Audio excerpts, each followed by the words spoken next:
hypocrite. Au nom de la République française, nous ne sommes pas dupes.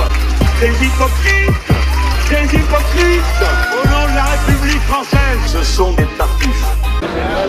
Les Insoumis pour une 6ème République, pour une société égalitaire, pour combattre le libéralisme qui détruit tout ce qui touche l'homme, les animaux, et donc pour revenir à une société plus juste. Pourquoi en France, chaque habitant de France, chaque humain qui touche le sol de France ne pourrait pas se soigner, se loger, s'instruire, être protégé dans un système social équitable? C'est tout à fait possible. C'est pour ça que je milite, c'est pour ça que je rejoins ce grand mouvement qu'est la France Insoumise. Je rejoins le mouvement de la France Insoumise et en tant qu'insoumis parce que je n'ai jamais pu supporter l'injustice, toutes ces injustices qui sont autour de nous, que ce soit la pauvreté, que ce soit les différences qu'on peut faire entre les femmes et les hommes au niveau du travail, et la liste est très longue. Donc je pense qu'aujourd'hui il faut que nous, les citoyens de ce beau pays qu'est la France, nous prenions les choses en main et que nous accompagnions la candidature de Jean-Luc Mélenchon en 2017 pour la présidence de la République. Moi je m'appelle Philomène, j'ai 18 ans, je suis étudiante en arts plastiques. C'est la première fois que je vote en 2017 et je vais voter pour Jean-Luc Mélenchon parce que je suis d'accord avec ses idées pour mon futur. Alors pourquoi je fais partie du mouvement des Insoumis? Voilà, tout simplement, brièvement, je vais essayer de vous le dire. Je suis insatisfaite des conditions de travail, des conditions de femmes, conditions de mères, conditions de travailleuses à l'heure actuelle dans mon pays qui est la France. Je me suis toujours intéressée au mouvement politique, aux luttes syndicales, à l'associatif, enfin différents mouvements où on prend les choses, où on donne les choses. Et là, je me suis intéressée plus précisément au programme de Jean-Luc et j'avoue que j'y retrouve pas mal de choses qui répondent à mes questions et à mes questionnements. Donc voilà. Il est évident pour moi de participer à la campagne de la France Insoumise. Car je crois que Jean-Luc Mélenchon est le seul candidat et sera le seul candidat apte à s'opposer à la gouvernance européenne ultralibérale et totalitaire et qu'il permettra, comme il l'a promis, je ne doute pas du tout de sa parole, de rendre la parole au peuple. Bonjour. Pourquoi j'ai rejoint la France Insoumise? La question m'a un peu déconcertée. Je n'ai jamais été politisée ni encartée de ma vie. Mais j'ai très vite réalisé que c'était dans mes gènes, qu'être insoumis c'est être résistant et qu'il est temps de résister, que les valeurs auxquelles je suis très attachée, l'humain, la condition humaine, les valeurs de fraternité, les valeurs d'humanisme, les valeurs de solidarité sont piétinées par des gens animés par une cupidité invraisemblable et que donc je dois maintenant m'engager pour mes enfants, pour mes petits-enfants, pour les générations à venir, pour que cette planète arrête d'être détruite telle qu'elle l'est, pour que les gens qui travaillent aient de quoi vivre avec leur travail, ce qui n'est pas le cas actuellement, pour que les gens, nos anciens qui ont travaillé dur pendant des années, aient des retraites qui leur permettent au minimum de survivre, ce qui n'est pas le cas non plus. Et pour toutes ces choses, toutes ces valeurs que ce mouvement préconise, et il y en a tellement, je ne peux pas toutes les énumérer, mais essentiellement ce sont celles-ci. Remettre la fraternité, la solidarité, l'humain au centre du débat. En 2017, j'ai décidé de soutenir le mouvement des Insoumis mené par Jean-Luc Mélenchon parce que son programme correspond le mieux à mes idées, plus de justice sociale, de l'écologie, du développement durable évidemment, une répartition des richesses et surtout la 6ème République qui mettra fin à la 5ème République devenue obsolète et permettra également aussi d'éviter une certaine dictature républicaine en diminuant les prérogatives du président de la République. Ce qui est également aussi important, c'est que le mouvement des Insoumis est un mouvement regroupant certes plusieurs partis, mais ce ne sont pas les partis qui sont au cœur du fonctionnement des Insoumis, ce sont surtout des citoyens qui ont envie de s'engager dans une certaine mouvance défendant une idéologie et des valeurs socialistes, le vrai socialisme évidemment,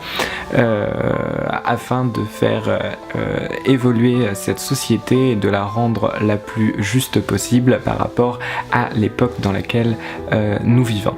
Donc en 2017, je voterai Jean-Luc Mélenchon, les Insoumis. Bien. Pourquoi la France insoumise ? Eh bien déjà parce que depuis longtemps j'entends les arguments de Jean-Luc Mélenchon qui m'ont toujours séduite dans la mesure où ça remet de l'espoir dans la politique et dans une société nouvelle. En effet, je trouve le pessimisme ambiant et les jeunes en particulier qui sont vraiment dans un désespoir important, leur faire comprendre aussi que la politique peut amener des axes d'espoir. Alors, bien sûr, je pense que le programme de Jean-Luc Mélenchon permet cet espoir-là, aussi bien au niveau écologique qu'au niveau de l'humain, et particulièrement, justement, remettre l'humain au centre des débats plutôt que la finance. Voilà, j'ai rejoint donc cette France insoumise, aussi parce que je ressens en moi cette insoumission depuis très très longtemps. Bien, j'ai choisi de rejoindre le mouvement de Jean-Luc Mélenchon, la France Insoumise, parce que c'est le seul politique à gauche qui remet en cause les traités ultra-libéraux européens qui nous gouvernent depuis un certain nombre d'années, trop longs, et qui sont illustrés par les propos récents de Jean-Claude Trichet, qui disait que les Français devaient admettre des restrictions, des coupures dans leur salaire, dans leur temps de travail, etc. Et de faire aussi bien que les Allemands qui ont commencé ça il y a quelques années avec le plan Hartz. Et disait-il, c'était pour cela que les Allemands accueillaient mieux les migrants, puisqu'ils étaient plus dans la panade que nous, et que de cette façon-là, ils étaient à leur niveau. Donc si la politique de notre pays, c'est de rabaisser tous les seuils sociaux de façon à ce que on puisse entrer en sorte en concurrence avec les migrants, et je trouve que c'est vraiment déplorable et que c'est faire très peu de cas de la dignité humaine et du travail humain. Voilà. Demandé pourquoi je m'étais engagée dans la France insoumise. Alors moi, j'ai deux raisons principales. Il y en a beaucoup d'autres, bien sûr, mais je vais vous citer les deux principales. Alors la première, c'est parce que Jean-Luc Mélenchon a parlé dans son programme qu'il allait convoquer une assemblée constituante pour modifier, pour faire, disons, une autre constitution. Changer les règles du jeu, puisque la Constitution de 1958, on voit bien qu'elle est à bout de souffle et qu'il faut changer donc ces règles du jeu. Donc moi, ça me convient parfaitement, une élection au suffrage universel d'une assemblée constituante qui va travailler, peut-être pendant plusieurs mois d'ailleurs. C'est un travail long et difficile, donc pour élaborer une nouvelle constitution pour la France. La deuxième raison pour laquelle je me suis engagée auprès de Jean-Luc Mélenchon, c'est parce qu'il a dit, j'ai entendu dire, que la France n'avait rien à faire dans l'OTAN. Donc j'espère qu'on sortira de l'OTAN. Je suis absolument de cet avis, la France n'a rien à faire dans l'OTAN. L'OTAN d'ailleurs n'a aucune raison d'exister aujourd'hui, depuis la chute de l'URSS et la dissolution du pacte de Varsovie. Je ne comprends pas pourquoi l'OTAN existe toujours. Et que la France soit dans l'OTAN, ça nous entraîne dans des guerres extérieures, dans des aventures militaires vraiment déplorables. Et voilà, je soutiens ces deux grandes propositions qui sont dans le programme de Jean-Luc Mélenchon. Avant, pour les élections, je votais pour un candidat pour ne pas avoir l'autre. Pour les prochaines élections, ce sera la première fois que j'aurai le choix de décider de mon cadre de vie, de son environnement, de ses règles avec lesquelles j'espère être plus heureux. Quand je lis le programme de la France Insoumise, je veux en faire partie.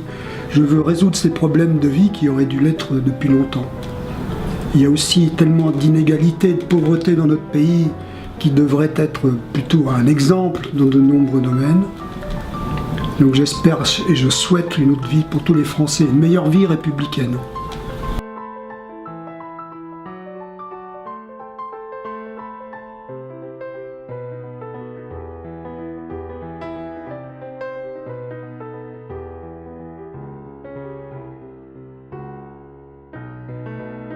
Il m'a semblé évident de rejoindre les Insoumis en tant que femme militante, en tant que citoyenne, de rejoindre donc Jean-Luc Mélenchon et son programme, l'avenir en commun, parce qu'il incarne toutes les valeurs auxquelles je tiens, comme le partage des richesses, la 6ème République, la transition écologique et sortir des traités européens.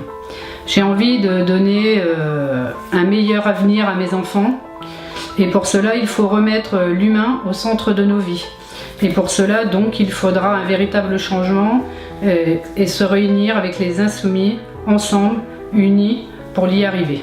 Alors moi, ce que je voudrais parler du discours de Jean-Luc Mélenchon, son discours de Paris, à Tolbiac, que j'ai vu, qui m'a inspiré tout de suite l'histoire d'un t-shirt, donc j'ai choisi mon camp, j'ai choisi l'humain. Je pense que l'humain est vraiment au centre de la prochaine présidentielle et du monde, parce que c'est une catastrophe à tout niveau et que Jean-Luc Mélenchon est le seul, à mon avis, à en parler de l'humain, de la planète. Et je suis complètement effaré et attristé de voir qu'il est bien le seul à parler de ces choses-là. Hypocrite, hypocrite. Au nom de la République française, nous ne sommes pas dupes. Des hypocrites, des hypocrites. Au nom de la République française, ce sont des partis.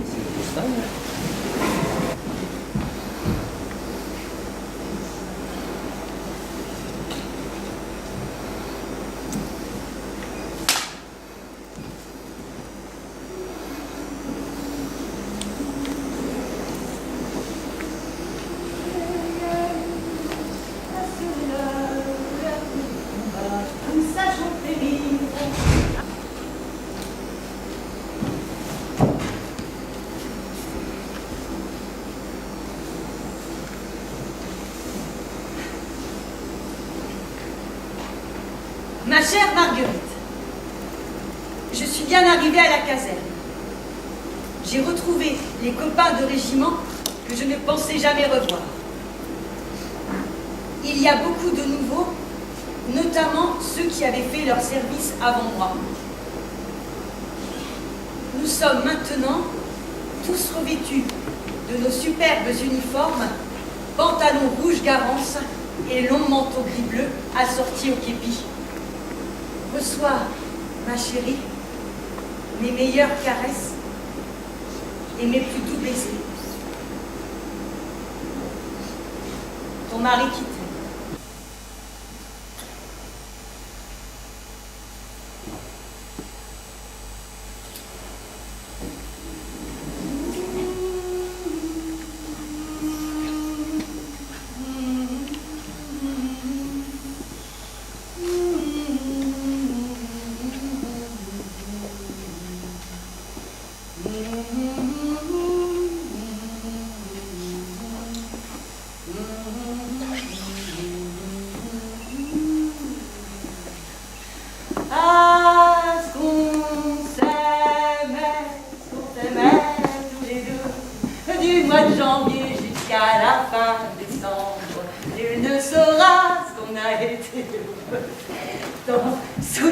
Dans notre petite chambre, ah, ce qu'on s'aimait tous les deux dans l'enfance.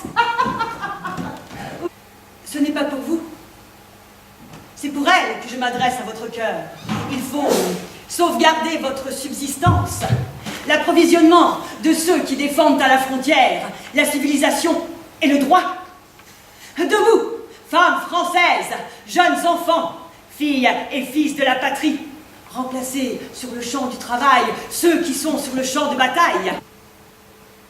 Quand je fais les sillons avec cet engin, chaque fois que j'accroche une pierre, je reçois le manche dans la poitrine. Je me rappelle de leur départ, dans les trains de notre merveilleuse mobilisation. Ces trains hâtifs, enguirlandés de fleurs,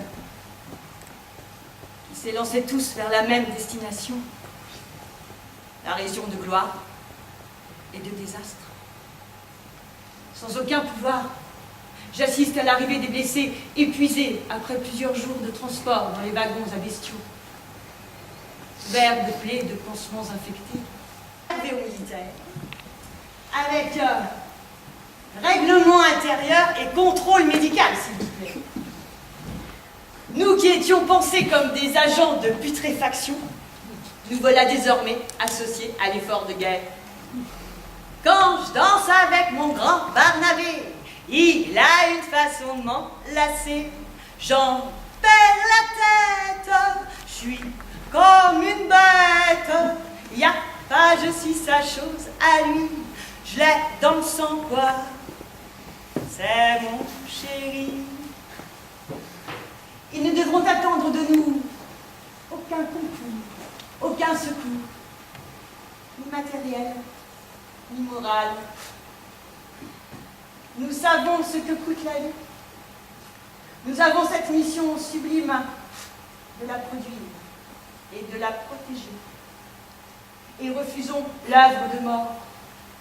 Nous sommes l'ennemi naturel. Nous protestons contre l'autorité d'un contremaître trop entreprenant. À Paris, nous exigeons le paiement intégral du samedi et l'obtention d'une indemnité de vie chère. Tant que nous serons exclus de la sphère politique, nous devons partager tous les droits aux mêmes conditions que les hommes. Et pour cela, nous demandons le suffrage universel. C'est rompre avec toute une tradition d'éducation. C'est oublier les leçons de classe, des traités de morale exaltant le patriotisme. Pour faire entendre notre voix, nous empêcherons le départ des mobilisés. Nous nous coucherons sur les rails. Nous débaucherons les soldats envoyés pour réprimer les grèves, au risque de nous faire arrêter, emprisonner et traduire devant des conseils de guerre pour propagande défaitiste. Nous sommes épouses. Nous ne voulons pas être veuves par troupeau. Nous sommes mères. Nous ne voulons pas qu'on tue nos enfants. Nos enfants. Des millions sont morts. Des millions sont blessés. Des millions resteront aveugles, infirmes, mutilés, névrosés. Autant de veuves, d'orphelins, de parents qui ont perdu leur fils et qui n'auront pas de tombe pour les pleurer. Puisqu'ils nous ont chanté tout le phare americano, il y en a plein qui ne veulent plus faire l'americano en ce moment. Plus jamais depuis mardi.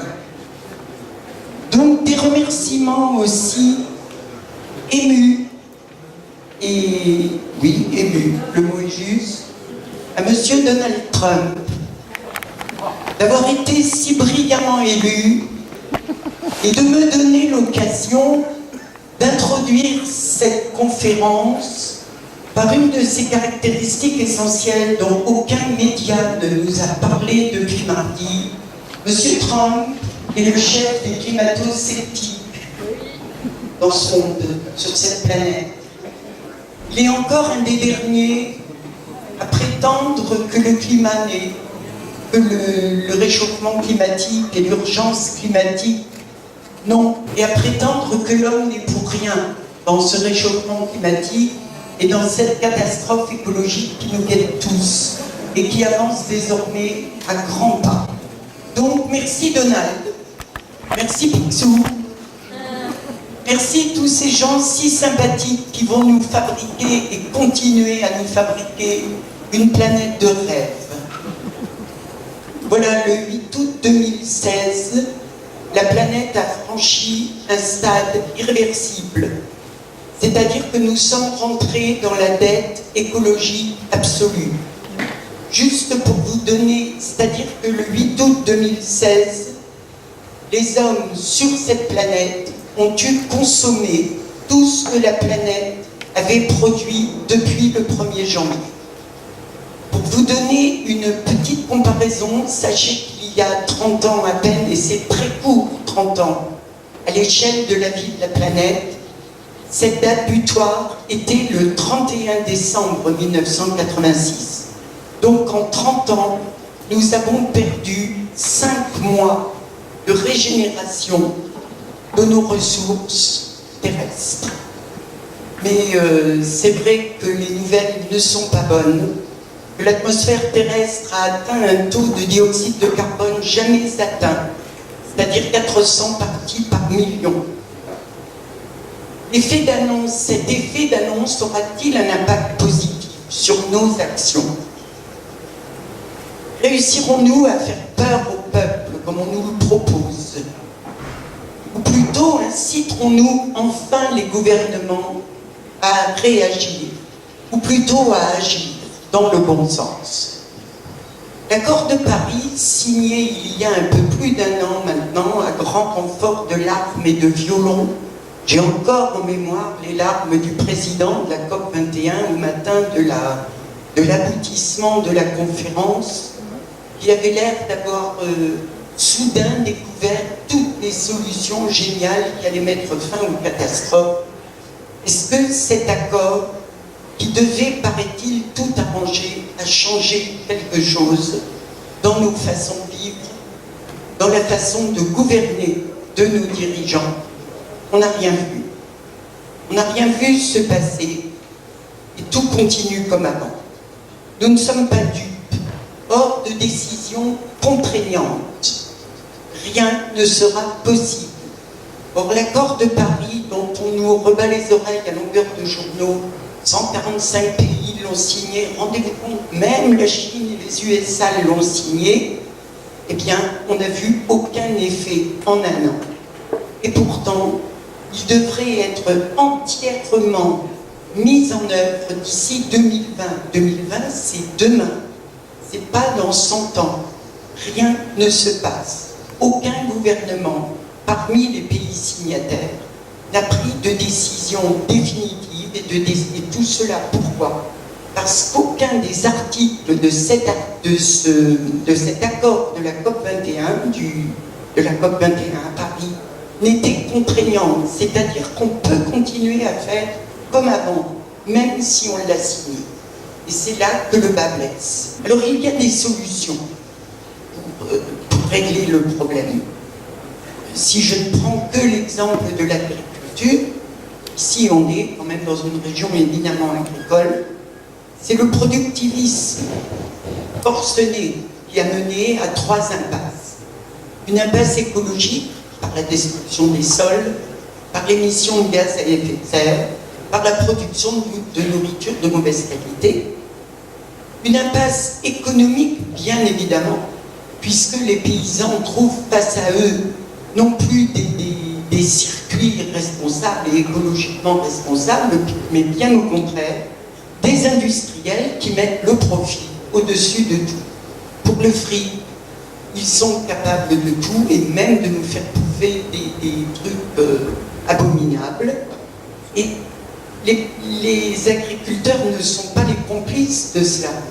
Ils sont malheureusement embarqués dans une spirale infernale, hors de laquelle certains d'entre eux, trop nombreux, pensent qu'ils ne pourront plus s'en sortir. Et enfin, une catastrophe et une impasse sociale, puisque les paysans disparaissent à une vitesse exponentielle, et qu'ils disparaissent aussi malheureusement parce que de nombreux paysans, aujourd'hui, se suicident. Donc voilà, seule la planification écologique peut permettre une modification radicale à ce niveau-là. Modification radicale de nos systèmes de consommation, pour commencer. Et évidemment, de production. Et si au contraire, on privilégie les circuits courts et les producteurs de proximité, tels que le maraîcher qui était là tout à l'heure, qui avait franchement à offrir des légumes et des fruits qui valaient largement ceux des supermarchés. Hein. Voilà, une telle agriculture, elle sera créatrice de 400 000 emplois. 400 000. Avec tout ce que ça comporte, c'est-à-dire que ces 400 000 producteurs, paysans en plus, il va d'abord falloir dans un premier temps les former. Donc réouvrir des lycées agricoles de proximité, des lycées agricoles qui soient rattachés au ministère de l'Éducation nationale plutôt qu'au ministère de l'Agriculture. Ce serait beaucoup plus intéressant et beaucoup plus intelligent. Je pense que nous sommes tous conscients que nous sommes entrés en urgence climatique. Voilà, c'est arrivé, on n'y croyait pas, maintenant on y est. La catastrophe n'est plus à venir, elle est là. Ces gens continuent à promouvoir les grands projets inutiles. La personne qui était là tout à l'heure avec sa pétition sur le grand projet de ligne entre Paris et Lyon, le train à grande vitesse, c'est un grand projet inutile. Notre-Dame-des-Landes, c'est un grand projet inutile. La ligne Lyon-Turin, c'est encore un grand projet inutile.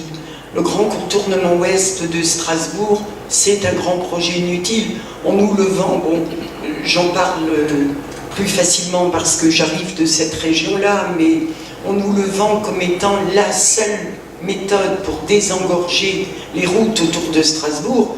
Nous qui sommes sur ces routes 2 à 3 fois par semaine, je peux vous dire que la solution pour désengorger les routes autour de Strasbourg, c'est de supprimer les camions, tout simplement, d'impulser enfin le ferroutage. Par exemple, il y a des camions par dizaines, par centaines, à longueur d'année sur ces routes. Et pour arranger ça, on va faire une autoroute supplémentaire. Ça ne va pas supprimer les camions, ça va les étaler un peu plus. Où est le gain écologique dans l'affaire? Zéro.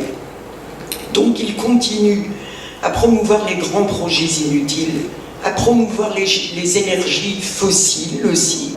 La pérennité de l'industrie nucléaire empêche également le c'est pas qu'elle soit inutile en elle-même. Le problème, c'est que cette pérennité-là empêche la recherche et le développement sur des énergies de substitution. Il est là le problème. C'est pas qu'on veut fermer les centrales nucléaires là demain matin. Il faudra bien qu'on continue à s'éclairer et à se chauffer. On en est tout, et à cuire éventuellement nos légumes bio qu'on sera allé acheter. Donc il va bien nous en falloir de l'électricité. Personne n'a jamais eu l'idée qu'on revienne à la bougie et à la roue à eau. Encore que pour la roue à eau, je ne suis pas sûre que ça soit une mauvaise solution.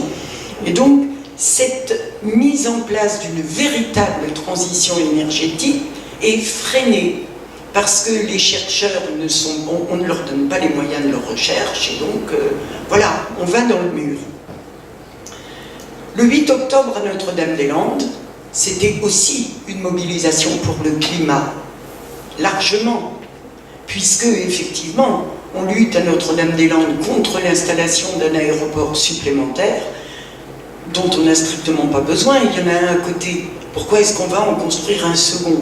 C'est complètement stupide, et pourquoi pas 3, 4, 10, 25, pendant qu'on y est, un aéroport par village, et ce serait-il pas merveilleux?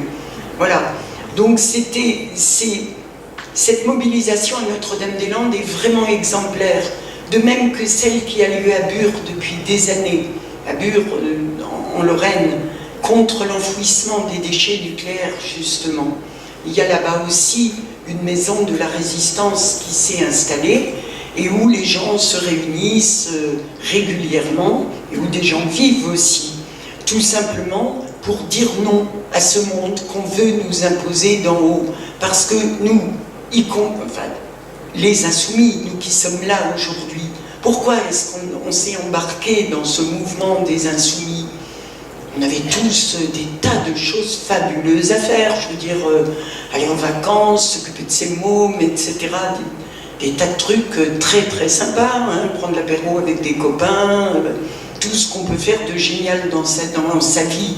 Eh ben non, on est là, ici, et on passe notre journée à discuter entre nous, à essayer de trouver des solutions. Pourquoi? Parce qu'on a décidé tout simplement de dire non à ce monde-là. Nous n'en voulons pas, nous disons non. Nous nous sommes déclarés insoumis pour cela aussi, pour lutter contre cette catastrophe qu'on nous a imposée d'en haut. Tous ces mouvements de lutte également, qu'on a vu fleurir ici et là, les Nuits debout, qui n'était pas à proprement parler un mouvement de lutte, mais qui était quand même un mouvement de résistance. Toutes les manifestations contre la loi travail, toutes les manifestations contre le TAFTA, par exemple, tous ces mouvements de lutte, qu'on le veuille ou non, c'était des mouvements d'insoumission. Et on ne doit pas baisser les bras, on doit continuer à dire, on n'en veut pas, on n'est pas là pour ça. C'est pas pour ça qu'on est venu sur Terre. On est venu sur Terre pour profiter de cette fabuleuse planète qui nous est offerte, qui est magnifique, qui est bleue vue de l'espace. Mais si ça continue, elle ne sera plus jamais bleue, cette planète-là. Et tant mieux encore si nous, on y est toujours pour regarder ce qui se passe. Parce que ce sera ma transition, si vous voulez. Ce qui nous intéresse, nous, dans le sauvetage, parce que ça n'est plus de la sauvegarde maintenant, c'est du sauvetage de cette planète. Ce qui est intéressant, c'est pas de protéger les petits oiseaux et les arbres et les petites fleurs parce que c'est joli, bien sûr que c'est joli. Bien sûr que ce sera toujours fabuleux de voir un éléphant en liberté et que c'est infiniment triste de savoir qu'il n'y aura bientôt plus d'éléphants hors des parcs. Déjà, plein d'animaux ont disparu, y compris chez nous. Dans nos contrées, vous ne rencontrez plus que très rarement un coq de bruyère dans vos promenades, plus que très rarement un lynx. Les renards, ils arrivent encore un tout petit peu à se débrouiller parce qu'ils se sont acclimatés aux villes. Ils viennent faire nos poubelles, les renards. C'est pas fait normalement pour aller bouffer les poubelles, les renards, hein. C'est fait pour autre chose. Bon. Alors bien sûr, c'est très important de sauvegarder la faune, la flore de notre planète. Mais ce qui est encore beaucoup plus important, c'est de sauver l'homme. C'est l'humain qui nous intéresse tous. Or, cette planète forme un écosystème qui est le seul dans l'univers où l'être humain a pu se développer. Et donc, pour aborder le sujet de la planification écologique, je vais d'abord revenir un tout petit peu sur un terme qui m'est cher, c'est l'écosocialisme, mais tout est dans tout et tout va ensemble. Donc c'est un courant qui a vu le jour dans les années 70, et les plus, allez, je ne vais pas dire les plus âgés, les moins jeunes d'entre nous se souviennent très certainement de la campagne fabuleuse de René Dumont, qui a été le premier candidat véritablement écologiste dans cette République. Et René Dumont déjà prônait l'écosocialisme, donc c'est pas une lubie de Jean-Luc Mélenchon. L'écosocialisme, c'était bien antérieur à lui.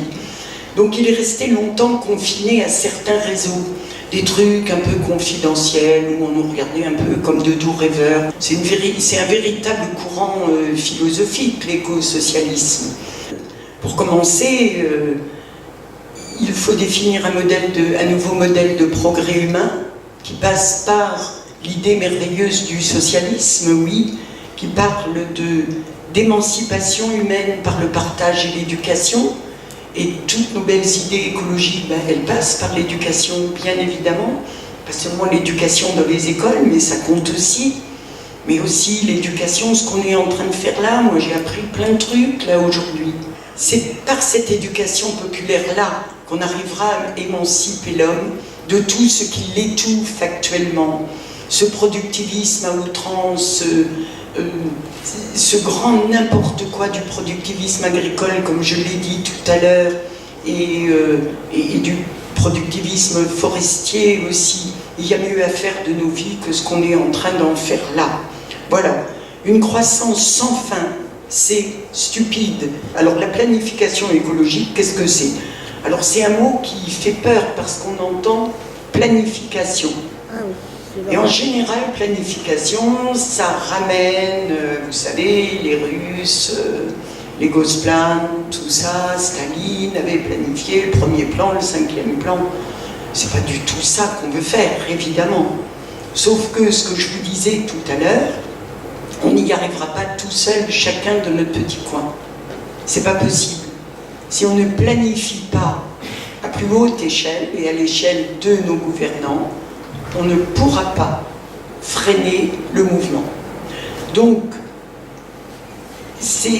on est bien d'accord, c'est l'État qui doit impulser tous les grands projets sur un mode écologique. C'est bien l'État qui nous offre clé en main les trains à grande vitesse dont on n'en a que faire parce qu'on habite toujours plus ou moins loin d'une gare et à la limite, nous on préférerait plusieurs petits TER plutôt qu'un seul gros TGV qui va nous emmener à Paris et si moi de chez moi je vais aller à Metz, ben, j'ai pas de train pour m'y amener. Voilà. Alors il a beau y avoir des beaux TGV, rutilants, flambant neufs, ça ne m'amène pas à faire mes courses à Metz. Voilà.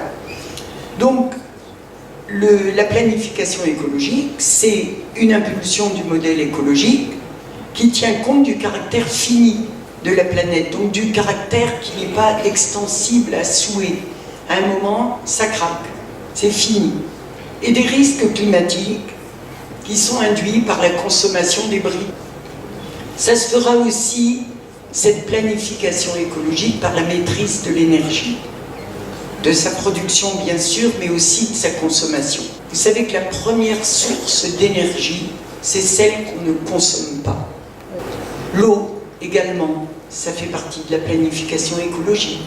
L'eau, l'accès à l'eau doit être garanti à tous. Les premiers mètres cubes gratuits. C'est pas normal que la personne qui est au SMIC, ou même pas au SMIC, qui n'a que très très peu de revenus, paye son mètre cube d'eau le même prix que Maurice ou Tartampion pour remplir sa piscine. C'est pas normal, on ne veut pas lui interdire d'avoir une piscine.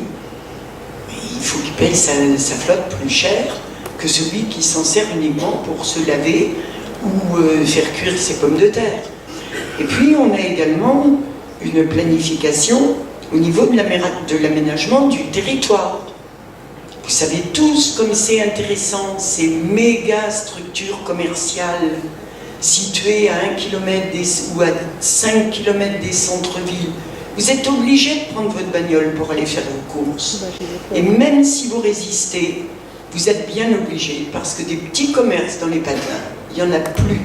Réanimer les centres-villes et villages, favoriser l'agriculture respectueuse du producteur et du consommateur, aider à l'émergence des circuits courts, c'est hyper important, quoi. D'aller acheter chez le petit maraîcher qui est au coin, qui est à 2 km de chez vous, le faire vivre lui aussi. Cesser d'exploiter la forêt et la mer de manière irresponsable, c'est hyper important, ça aussi.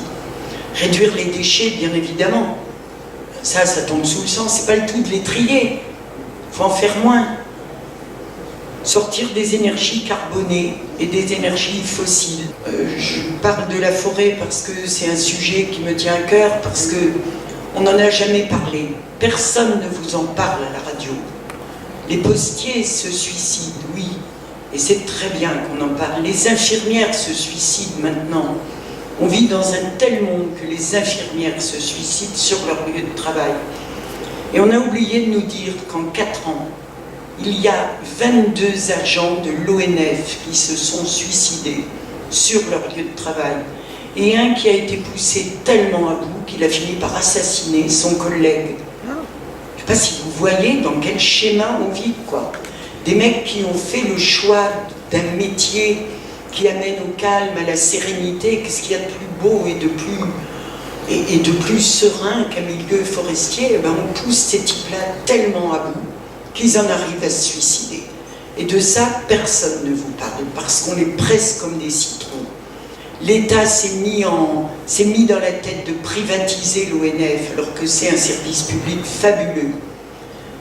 Monsieur Le Foll envoie les CRS gazer les gardes forestiers quand ils manifestent devant le siège à Paris. La forêt, c'est important. La forêt, c'est grave, c'est très important. Et je revois aujourd'hui, en mai dernier, Ken Loach recevant sa 2e Palme d'Or à Cannes, le poing levé, et disant « Un autre monde est possible, oui, mais surtout un autre monde est nécessaire ». Et je terminerai ma petite intervention en espérant ne pas vous avoir trop plombé le moral. J'espère vous avoir donné envie de continuer, d'être insoumis plus que jamais, en vous citant un insoumis parmi les insoumis, qui nous aurait rejoints s'il n'était pas mort. il y a peu de temps, Albert Jacquard, qui a été mon maître. J'enseignais les sciences et pratiquement dans tous mes cours, il y avait une citation ou une référence à Albert Jacquard, un homme précieux, un homme qui avait tout compris et qui n'était pas donneur de leçons. Albert Jacquard écrivait « L'objectif ne doit pas seulement être de construire la société de demain, mais de montrer qu'elle doit être différente de celle d'aujourd'hui. »